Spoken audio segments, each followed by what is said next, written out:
Welcome to the Big Movie Mouth Off. We're here at Bruvy Cinema Pub today reviewing some films. PC Laptops is our sponsor for this episode. I'm Jimmy Martin with Slug Magazine. I'm Jeff Weiss with MSN Entertainment. You can find Big Movie Mouth Off reviews on Xfinity On Demand, Utah On Demand, Salt Lake Alternative. There's a file with the name Big Movie Mouth Off with many of our reviews. Also available nightly, most nights as well. That's right. In this episode, we'll be reviewing a smaller independent film called Mural, the children's animated film Hoodwink 2. But to start things off, we're going to do it like we do best and do it with Fast and the Furious 5. Fast 5. Fast 5. This is Justin, is it Lin? Long? Justin Lin. Lin. Justin Lin. This is his third time doing a Fast and the Furious film. And for me, okay, you start out the film right where the fourth one ends off. Absolutely. You break out Vin Diesel out of prison.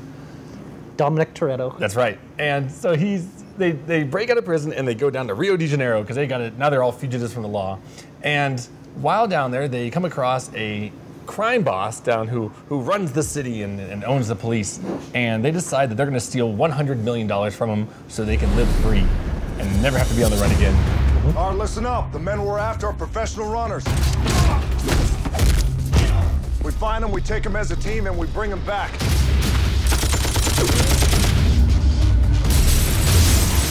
And above all else, we don't ever let them get in the cars.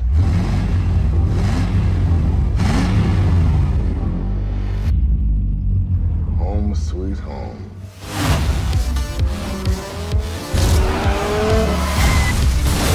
This just went from Mission Impossible to Mission and freaking Sanity. Stick to the plan. If you're gonna survive, stop thinking like a cop. You're in my world now.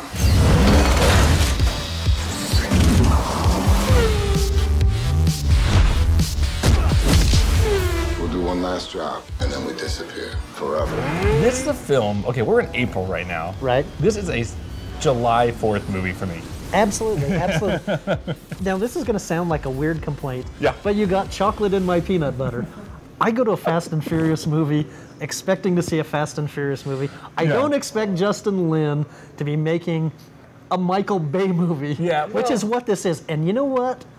There's no way on earth that a Fast and Furious film should be 130 minutes long.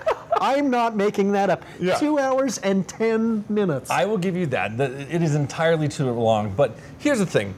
You have a film that I think this is what this franchise needs to be. It needs to be over the top. It needs to, Right.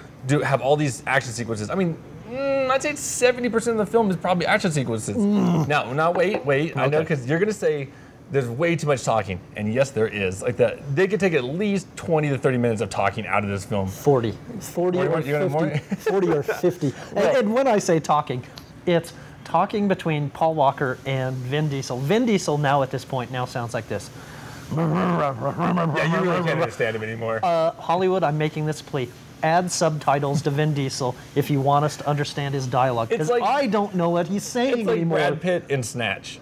It's pikey talk, pretty much now. Yes, which would be one thing if he weren't talking with Paul Walker, who Yeah. just mutters everything very softly like this all the time. Well, for me, the biggest problem with the dialogue or the interaction between these actors is because every conversation they have is about how family is important. You need to say it once and maybe twice, and it'll set in. Not 7 conversations about how family is important. I don't think I would have noticed it as much if the other dialogue weren't being read by people like Dwayne "The Rock" Johnson, who plays a Fed who's come to Brazil to That's pursue right. them. And man, this guy knows how to sell a line. He knows how to enunciate. He knows how to be a physical presence. I wish this film were about him. Now, Is all of this really necessary to apprehend 2 men? Let me tell you something about these 2 men. One's a former federal officer, been in deep cover for 5 years, knows every way you're gonna come from.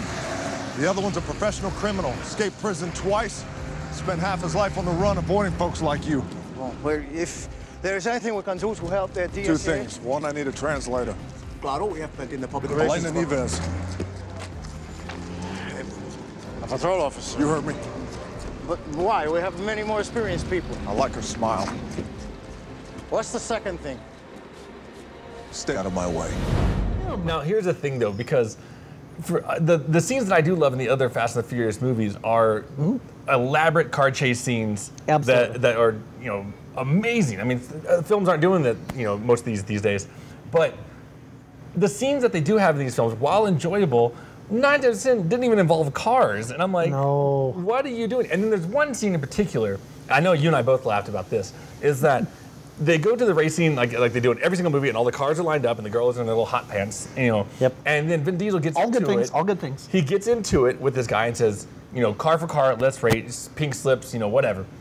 It cuts to the next scene. He drives up and he's won the car. We don't get to see the chase. In the one race scene that you talk about, you don't even show it. Now, there are race scenes. I mean, the grand finale is amazing. Awesome. There's even a race between friends.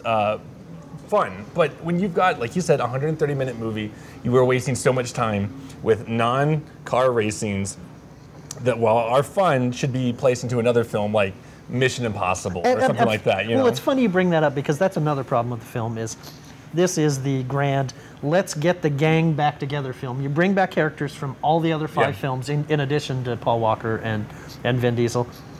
And it starts to feel like an Ocean's 11 movie, only you don't have George Clooney and Matt Damon and Brad Pitt to do the banter. It's Vin Diesel and Paul Walker. Yeah. Just seriously, an editor could make a much tighter, better movie out of this. Yeah. 130 minutes is just... 130 minutes would be acceptable if it is a July 4th blockbuster Absolutely. film, but Then it's expected. We're still in April, and we're still actually dealing with Fast and Furious franchise. So, can you push it? Sure. With more car chase scenes, go for it. But you spend way too much time talking. My favorite part of the film is The Rock. I mean, absolutely. He walks in, and he steals the scene. Absolutely. And that last chase, which involves a bank robbery of sorts. That's all I'll say. Yeah. I really like that part. Really, really like that part. You know what else I really didn't like about the film, though? How it had 900 endings? Yeah, it thinks it's Lord of the Rings, apparently. Yeah. It just won't shut up. They should have ended it with, a ride off into the sunset, and then it fades to black and comes back, and then they got 500 more stories to tell. Yeah. So, and there's 15 minutes you could have cut out right there. And I would have been fined. Yes. Under 2 hours. Good. That's always a good thing. For the action, for the dumbness, 2 stars for me. Yeah. I'm going above you a little bit because I enjoyed it. I know how dumb it is. It's one of those films where instead of taking notes on my pad, I just see drool marks, and it's just soaked.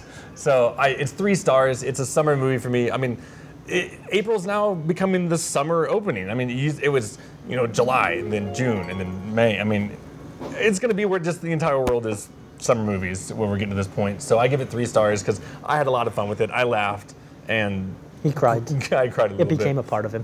By the way, coming up after the break, we'll be reviewing the new political thriller, Morale.